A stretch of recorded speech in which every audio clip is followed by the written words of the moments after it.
বাংলাদেশে শেখ হাসিনা এমন একটা ব্যবস্থা 15 বছরে কায়েম করেছে যে সবাইকে তারা নিজেরা তাদের বসন্তদের বাইরে সবাইকে তারা রাজনৈতিক ব্যবস্থার বাইরে ছুড়ে দিয়েছে। তারা একাই ফেলবে। কিন্তু মনে রাখবেন যে কেবলমাত্র শেখ হাসিনা 15 বছরে এটা তৈরি করেছে তা না। এই দেশে 72 সালে যে সংবিধান, তার যে ক্ষমতা কাঠামো তৈরি হয়েছিল সেইটা, এবং সেই থেকে আমাদের রাজনৈতিক ব্যবস্থা 53 বছর ধরেই এমন অবস্থায় ছিল যে যারা ক্ষমতায় যায় তারা পুরোটা মালিক বলে নিজের পকেটে ঢুকিয়ে ফেলে, বাকি সবাইকে ছুঁড়ে ফেলে দেয়। আমরা বাংলাদেশের মানুষ 5ই আগস্টের অভ্যুত্থান করেছি ফ্যাসিবাদী ব্যবস্থা বিলোপের জন্য। কাজে ফ্যাসিবাদী ব্যবস্থা যদি সত্যিকার অর্থে বিলোপ করতে হয় তাহলে তার বিপরীতে একটা গণতান্ত্রিক রাজনৈতিক ব্যবস্থা প্রতিষ্ঠা করতে হবে, যেখানে সকল পক্ষই নিজেদেরকে অংশীদার ভাবতে পারবে।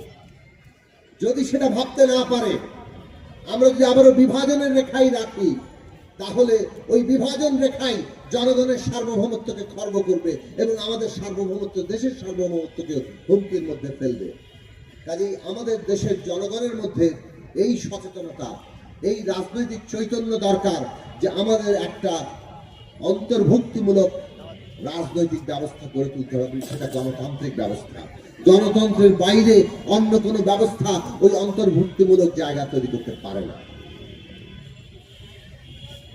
কাজেই বাংলাদেশ 5ই আগস্ট থেকে যে নতুন যাত্রা করেছে, সেই যাত্রায় যদি সত্যিকার অন্তর্ভুক্তিমূলক জায়গা করতে হয় তাহলে আমাদের প্রথম দরকার ন্যায় বিচার প্রতিষ্ঠা করা। 71 সালের পরেও 72 সালে ওই জিনিসটা দরকার ছিল, ন্যায় বিচার প্রতিষ্ঠা করা এবং অন্তর্ভুক্তিমূলক বাংলাদেশের যাত্রা শুরু করা। 53 বছর ধরে তা নিয়ে রাজনীতি করা হয়েছে। আজকে 5ই আগস্টের পরেও আমরা যদি ফেলানির ঝুলন্ত লাশকে প্রতিদিন আমাদের সত্যিকার ভাবে উপলব্ধি করি তার অর্থকে, তাহলে আমাদেরকে এই জুলাই আগস্টে যে নির্বিচার হত্যাকাণ্ড হয়েছে, 15 বছর ধরে যে গুম খুন নির্বিচার লুটপাট হয়েছে, তার বিচার করতে হবে এবং সেই ন্যায় বিচারের পথ ধরে আমরা সত্যিকার অন্তর্ভুক্তিমূলক বাংলাদেশ পাব। এবং সেই বাংলাদেশই আমাদেরকে এমন একটা রাজনৈতিক ব্যবস্থা দিবে, আমাদের রাজনৈতিক মত পার্থক্য, ক্ষমতা নিয়ে প্রতিদ্বন্দ্বিতা, এই সব কিছু সত্ত্বেও আমাদেরকে এই রাষ্ট্র, আমাদের দেশ, আমাদের জনগোষ্ঠীর স্বার্থে, জাতীয় স্বার্থে আমাদেরকে একটা ঐক্যের জায়গা রাখবে। এটাই আধুনিক রাষ্ট্রের সার্বভৌমত্বের গ্যারান্টি, তার অভ্যন্তরীণ স্বার্থ। এই বিষয় যদি আমাদের দেশের মানুষের সচেতন রাজনৈতিক জায়গা না থাকে, তাহলে আবারও নানান রকম রাজনৈতিক স্বার্থ আমাদেরকে বিভাজিত করবে এবং বিদেশিদের আধিপত্যের ক্রীড়া খেলায় ক্ষেত্রে পরিণত করবে। ফেলানির ঝুলন্ত লাশ আমরা যত রকম মনে রাখবো, ততই আমরা এইভাবে কারো ক্রীড়নক হওয়ার কিংবা তাদের খেলাধুলার ক্ষেত্রে পরিণত হওয়ার ভবিষ্যৎকে আমরা ছুঁড়ে ফেলে দেব।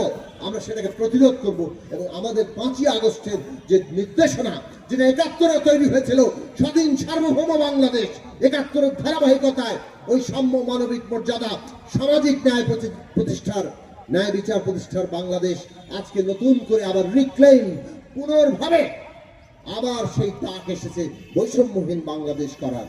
ওই ধারাবাহিকতাতে আমরা চলব। 71-24 এসে নতুন করে জেগেছে এবং সেই জাগরণটাকে যদি ঠিকভাবে রাখতে হয়, আগামী দিনের বাংলাদেশ গণতান্ত্রিক বাংলাদেশ, প্রত্যেক ধর্মের, জাতির, লিঙ্গীয় পরিচয়ের, রাজনৈতিক বিশ্বাসের, জীবন চর্চার মানুষের, তারা রাষ্ট্রের কাছে নাগরিক, এই ভিত্তির উপর দাঁড়ানো একটা রাষ্ট্র, যেটা বাংলাদেশকে ঐক্যবদ্ধ করবে এবং বাংলাদেশের সার্বভৌমত্ব রক্ষা করে পুরো দক্ষিণ বিশ্বে একটা নেতৃস্থানীয় দেশ হিসাবে আমাদেরকে ভবিষ্যৎ রচনা করবে। আমাদের সেই ভবিষ্যতের বিরাট, আমাদের প্রতিটি মুহূর্তে পথ চালায় ফেলানির ঝুলন্ত লাশ আমাদেরকে অনুপ্রেরণা দিবে, আমাদের পথ নির্দেশ করবে, এই আশাবাদ আমরা রাখি।